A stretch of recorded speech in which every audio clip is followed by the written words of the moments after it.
आज्ञा आपण को जीटी भारत ओडिया को स्वागत करी। आपण भी जड़े वरिष्ठ बहुजन प्रेमी आउ अनेक जगार आपणकर कार्यकलाप भी देखी आसुचु।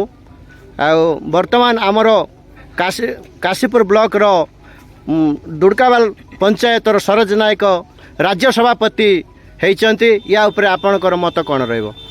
आमे सर्वप्रथम डॉक्टर बाबा साहेब अम्बेडकर आउ मान्यवर कांशीराम साहेब रास्तार चलवाई बोलिकिना आम सबू शिखीचु। तेणु आम बहुत बहुत माने धन्यवाद आउ करोड़वार नमन आमको संगे संगे बेन जी एडे बड़ दायित्व हाँ ओडिशा को दिहला मिस्टर सरोज नायक से बहुत संघर्ष कर आम कोटि कोटि धन्यवाद देचु। आमर ओडिशावासी बहुत बहुत धन्यवाद जनाऊँ।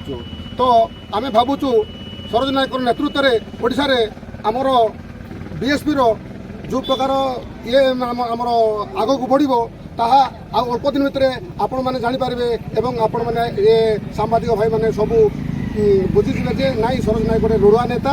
तेणु से निश्चित भाव में बीएसपी को आगे ने आप निश्चित भाव में जानीपारे अल्प दिन भितर आप जानीपारे रिजल्टा। धन्यवाद भाई। आप परिचय टी कहे? मो ना सुमन कुमार नायक दुड़कावाल पंचायत समाजसेवी हिसाब से अच्छे आम ब्लॉक रे जिले में काम करूँ। बर्तमान आज बहुत खुशी लहरी खेली जाऊँगी अंचल ओडिशा रे 30टा जिलार दायित्व नहीं कई नुहति काशपुर माटीर सुयोग्य संतान लड़ुआ नेता जो बहु दीर्घ वर्ष धरी लड़ी आसते एसटी एससी ओबीसी अनेक प्रकार समस्या अनेक प्रकार माने झड़ झंझा देकी से गति कर फिर भी से वर्तमान केबे भी नई पड़ी नहांती आम समाज गोटे गौरवर दिन आज आम बहुत खुशी अच्छु।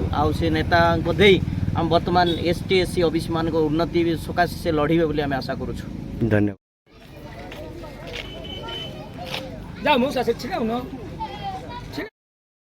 जिंदाबाद जिंदाबाद जिंदाबाद बहुजन समाज पार्टी जिंदाबाद जिंदाबाद जिंदाबाद बहुजन समाज पार्टी जिंदाबाद। डॉक्टर बी आर अम्बेडकर अमर रहे अमर रहे अमर रहे। कांशीराम मान्यवर कांशीराम साहब जी अमर रहे अमर रहे अमर रहे। मान्यवर कांशीराम साहब जी।